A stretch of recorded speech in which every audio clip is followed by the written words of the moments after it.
Bonjour Olivier. Salut Charles-Olivier, ça va? Bah écoutez, très très bien et toi-même? Bah, tout va bien. Moi, comme tu le disais tout à l'heure, avant qu'on enregistre, pas de neige chez nous. On continue d'être face à la mer, à profiter de la douceur des sables d'Olonne. Ah, quel privilège. C'est vrai que je pourrais le montrer, mais on a 3-4 centimètres de neige là à Versailles. Et, alors après, bon, c'est le moment où c'est beau. Voilà, donc Mm. ça, on aime bien aussi. Mais voilà. Alors Olivier, dis-moi, donc tu es au Sable d'Olonne, tu es expert comptable et commissaire aux comptes. Je crois bien, hein, commissaire aux comptes Ouais, aussi. ouais, ouais, ouais, les deux, les deux. Voilà, est-ce que tu peux nous en dire un petit peu plus sur qui tu es? Qui je suis, vaste question en introduction. Euh, bah, je suis tout simplement Olivier, comme tu le disais, expert comptable, commissaire aux comptes au sable.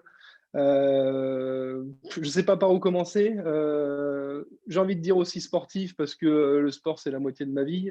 Et souvent, je dis que j'ai eu à choisir entre l'expertise comptable et le sport. Et mes parents m'ont judicieusement conseillé de me dire, tiens, fais un vrai métier et va vers l'expertise. Je les remercierai jamais assez là-dessus d'ailleurs. Voilà, une grosse appétence également pour l'entrepreneuriat.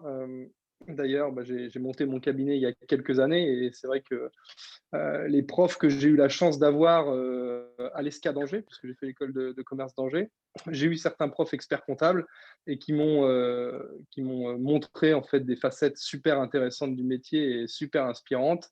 Et j'ai aussi, grâce à cette école de commerce, donc eu la fibre entrepreneuriale et bah, être expert comptable permet à la fois d'être un super technicien sur certains points, mais également un entrepreneur, puisque quand tu es à la tête de ton cabinet, bah, tu es un chef d'entreprise à part entière. Donc, c'est ce vers quoi je me suis destiné, voilà.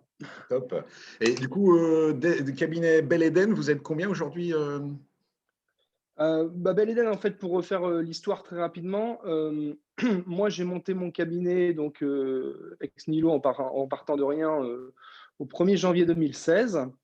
Et Jean-Marie, mon associé, avait fait la même chose quelques années auparavant. Donc, on a chacun continué à faire notre bout de chemin en parallèle. Et puis, après cette tournée autour pendant un ou 2 ans, on s'est rapproché fin 2017 ou fin 2016, pardon. Et ça nous faisait une petite équipe de 10 personnes. Et puis, comme on dit souvent avec mon associé, en fait, quand on est deux, eh ben, on va 2 fois plus vite. Et c'est vrai que depuis l'association, bah, la progression se poursuit doucement, mais sûrement, j'espère. Et on est maintenant une petite équipe de 18 personnes et qui est encore amenée à progresser, puisqu'on est à la recherche actuellement de quelqu'un pour compléter l'équipe. Et puis, voilà, ce que je dis, la chance qu'on a, c'est qu'on est sur une zone géographique qui fonctionne pas trop mal. C'est vrai que la Vendée est assez dynamique, les Sables d'Olonne en particulier. Et donc, à partir du moment où tu fais ton job correctement, que tu t'occupes des clients, que tu es présent, naturellement, le cabinet se développe. Et on le voit hein, pour les autres confrères aussi, il y a du boulot pour tout le monde. Donc, c'est top, quoi. Top. Et alors, c'est marrant parce qu'on a l'habitude de dire tout seul on va plus vite, ensemble on va plus loin, mais en fait, pas forcément. Et parfois, à plusieurs, on va plus vite et plus loin, quoi. Ouais, ouais, ouais, mais notre responsable bulle social nous le dit souvent. Ouais, ouais, travailler en groupe, on va plus loin ensemble.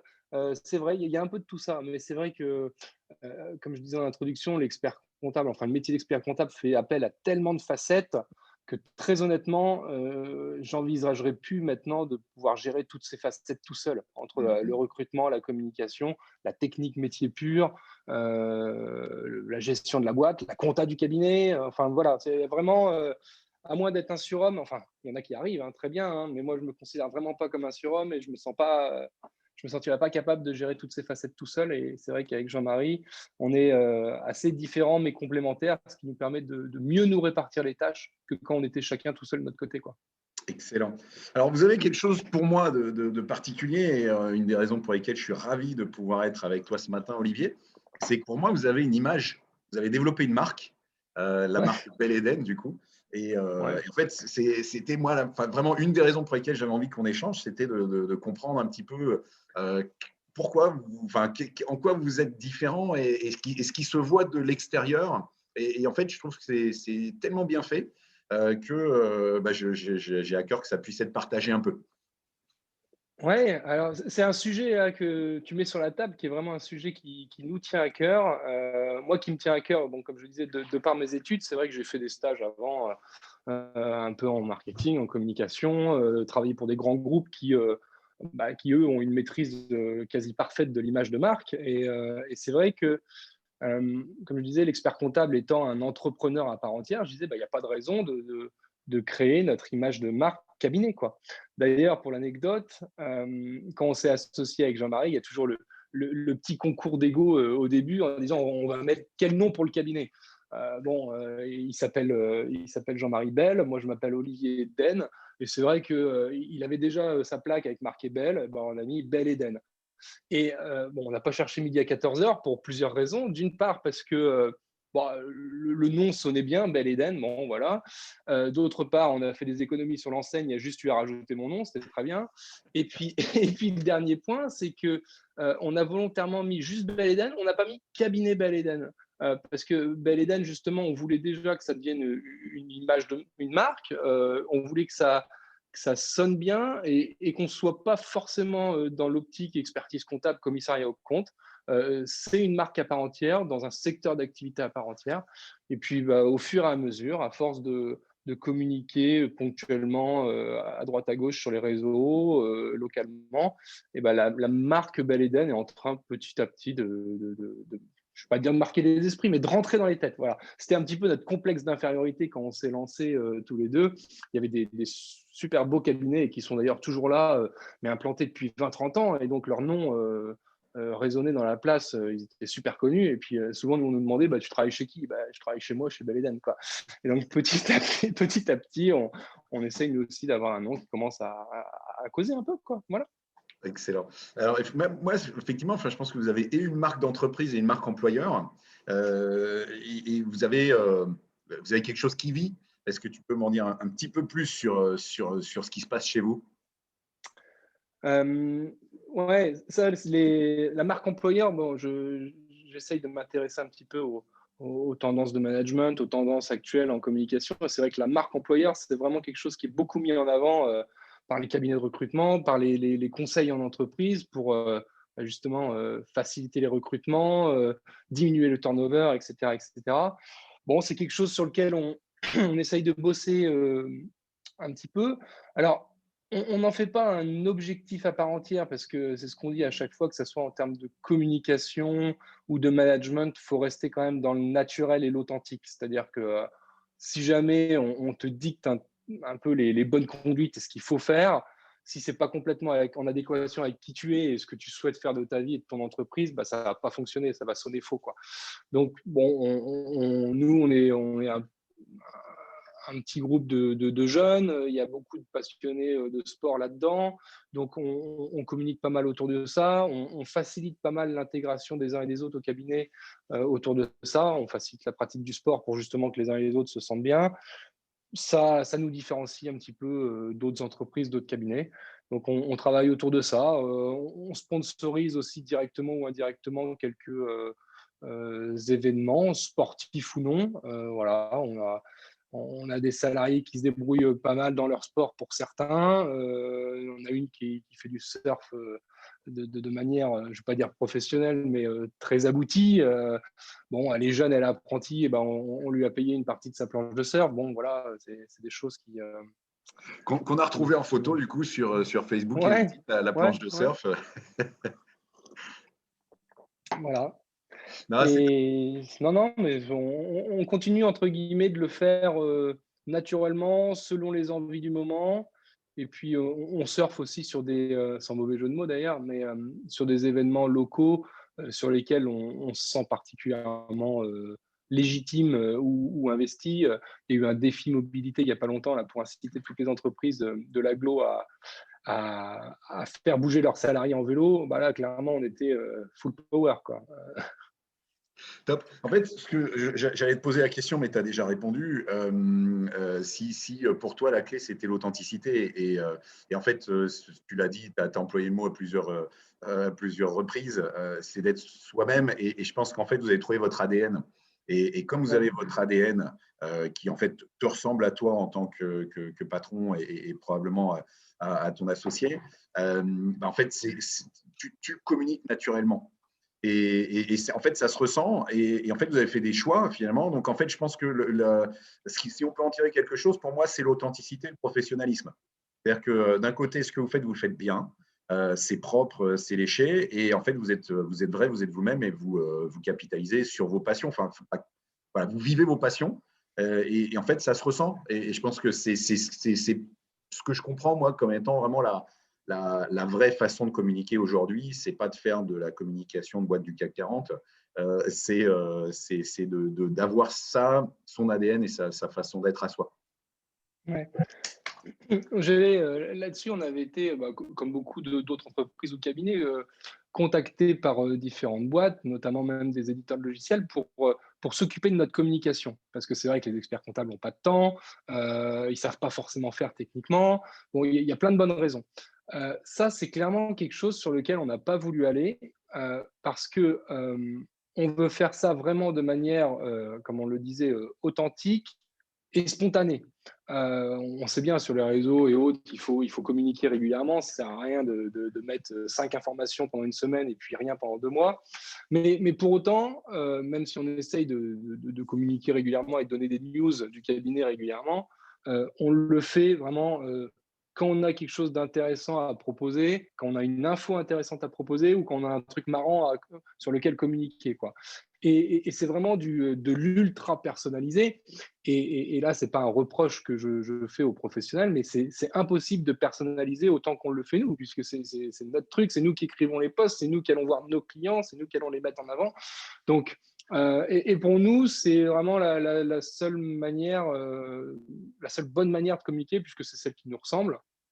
Et d'ailleurs, on a des bons retours, mais tu vois, ces bons retours commencent juste à arriver depuis 1 an et demi, alors que ça, on le fait depuis 2-3 ans. En fait, c'est le principe, c'est que tu sèmes des graines et puis tu récoltes à la fin plus tard. Et là, on le voit en fait depuis le confinement. Alors, il y a peut-être eu l'effet confinement où les gens ont pas mal passé de temps derrière les écrans, sur les réseaux, etc. Et puis en plus, pendant cette période de confinement, on avait distillé pas mal d'informations gratuites pour les entrepreneurs avec des webconférences d'informations sur les mesures d'aide aux entreprises. Et puis ça a d'ailleurs un petit peu été un tournant dans notre communication, cette période-là, où on a dit, bah, tiens, on peut utiliser les réseaux pour distiller de l'information, rassurer les gens, leur montrer qui on est. En fait, on fait d'une pierre 3 coups, quoi. On donne de l'info, on fait de la proximité avec nos clients actuels et on fait en plus indirectement de la communication pour le monde économique, quoi. Donc, tant mieux, quoi. Top. Bah, écoute, excellent. Bah, écoute, est-ce que tu aurais une petite anecdote, tiens, à nous partager? Alors, je te prends complètement par surprise Ouais. sur ce qui s'est passé dernièrement, en 2020-2021, lié à cette période de pandémie ou pas. Bah, moi, l'anecdote, enfin, justement, là, tu m'as pris par surprise, mais je vais choisir la solution de facilité et je vais revenir sur ce que je te disais juste avant, à savoir les webinaires qu'on a fait en live suite au premier confinement, etc. Pour nous, c'était complètement nouveau, hein. Moi, je n'avais jamais fait de Facebook Live de ma vie, etc. Et puis, on a pris le premier confinement, faut pas se mentir, tout le monde pilotait un petit peu à vue et on a été tous chamboulés. Puis j'étais en train de manger ma biscotte avec mon café un matin et je me suis dit, non mais attends, ce soir, au lieu de se taper le 20h qui va nous mettre un coup de calgon et où on va déprimer, on va prendre l'antenne, nous, entre guillemets, au cabinet sur un Facebook Live, on va inviter les gens et on va essayer déjà les rassurer, leur dire qu'on est là. Bon, il y a le confinement, mais le cabinet, il continue de tourner et puis vous inquiétez pas, les bulletins de paye, ils vont sortir. Les demandes de fonds de solidarité, on va les faire. Et puis surtout, on va justement pousser de l'information de manière gratuite et plus que gratuite, surtout pédagogique, quoi. Ouais. Ça, c'est vraiment un point clé au cabinet. J'insiste énormément là-dessus. D'ailleurs, il y a un truc que je vais commencer à faire davantage en recrutement, c'est que je vais dire, tiens, prends un bulletin de paye, explique-moi comment ça fonctionne, ou tiens, prends un bilan, explique-moi comment ça fonctionne. Et ça va vraiment être un critère de recrutement pour moi que de savoir expliquer les choses distinctement, quoi. Et puis, c'est ce qu'on a essayé de faire sur les Facebook Live. Et puis, on a eu des retours super positifs en disant merci, on est rassuré, merci, on a compris comment ça marchait le chômage partiel. Merci pour le tutoriel en ligne pour faire mon chômage partiel tout seul. Ça me permet de gagner du temps, de le faire moi-même. Bon, plein de choses comme ça, quoi. Donc, c'était l'anecdote confinement. C'était peut-être le seul point positif du confinement. Voilà. Bon, excellent. En tout cas, je pense que ça contribue globalement aussi à l'image de la profession, non seulement de ton cabinet, mais globalement, je pense que ça, voilà, c'est plein de petits éléments qui font qu'effectivement, ce métier d'expertise comptable, pour lequel on t'a donné le goût quand tu étais à l'ESCA, finalement, est effectivement un vrai job d'entrepreneur. Et moi, c'est une des raisons pour lesquelles je me régale à bosser avec ta profession. En fait, c'est qu'il y a de plus en plus de structures assez jeunes en fait, qui arrivent avec des envies d'entrepreneuriat réel. Voilà, j'ai une entreprise, je la fais tourner, j'embarque des salariés avec moi et on est sur des vrais projets entrepreneuriaux et c'est passionnant. Ouais, je rebondis là-dessus sur ce que tu dis. C'est vrai que les experts comptables ont besoin d'être accompagnés technologiquement, hein. On n'est pas des ingénieurs informaticiens, mais c'est vrai que tu as pas mal d'éditeurs, je pense notamment à RCA, à My Company Files, qui font en fait un super boulot. Ce qu'on appelle en marque blanche, c'est-à-dire que moi, mes clients, ils ont l'impression qu'on a un super portail collaboratif, ils ont l'impression qu'on a un super outil de comptabilité hein, qui appartient à Beleden. Oui et non, quoi. C'est de la marque blanche, c'est-à-dire qu'on a mis ça aux couleurs et c'est vraiment génial parce que c'est du gagnant-gagnant. Vous proposez des solutions informatiques comme mon expert en gestion et My Company Files qui sont performances abouties et accessibles pour des petits cabinets comme nous, parce que c'est vrai que s'il fallait mettre 20 000 ou 30 000 balles de développement sur la table pour créer ce genre d'outil, on ne peut pas le faire. Et à côté de ça, le client final, lui, il a l'impression de bosser, enfin, c'est pas qu'une impression, il bosse avec un outil qui est quand même relativement abouti, et puis en se disant, ouais, mon cabinet est bien équipé, quoi. Ouais, Donc, ça permet de mener, de faire notre rôle de chef d'entreprise et donc de proposer des services de qualité. Voilà, sans investissement pharaonique, quoi, parce que c'est tout l'enjeu des prochaines années aussi, hein. On aura le même problème au niveau des outils de production. Est-ce qu'on sera en mesure de continuer de bénéficier d'outils de production à des tarifs, je dirais, cohérents, quoi. Écoute, l'avenir le dira. Je pense qu'il y a des Ouais. belles initiatives, en tout cas dans la profession, sur le sujet. Et voilà, je pense qu'on est tous contributeurs du coup là-dessus pour faire en sorte que ça continue, quoi. Ouais. Top. Écoute, Olivier, Ok. je vais te remercier pour cet échange. Et puis, écoute, en espérant pouvoir te voir peut-être autour d'une balle de tennis un jour au Sable d'Olonne ou quelque chose comme ça. Ouais, peut-être ça fait partie Une belle tôle. ça fait partie des ça fait partie des projets de reconversion à moyen terme. Quand l'expertise comptable m'aura trop usé ou le cabinet m'aura trop usé, c'est vrai qu'il est possible que avec mes enfants ou autres, on remette un peu les pieds au tennis club sablé, qui est un écrin exceptionnel. J'espère que tu auras la chance de rencontrer un jour, enfin de découvrir cet endroit. C'est un des plus beaux clubs de la région sur lequel j'ai passé un nombre d'heures incommensurable. Mais ce sera toujours un plaisir d'y retourner. Ouais. Écoute, voilà, on a un point de rendez-vous pour un Ouais. prochain point. Pourquoi pas un petit tournoi inter-entreprise d'expertise comptable, fournisseur, pourquoi pas? Parce que Et, le golf, j'y suis pas encore. moi non plus. Excellent. Écoute, Ouais. Olivier, je te souhaite une excellente journée. Je te dis à très vite alors. Ouais, merci. Allez, bonne journée à toi. Salut. Salut.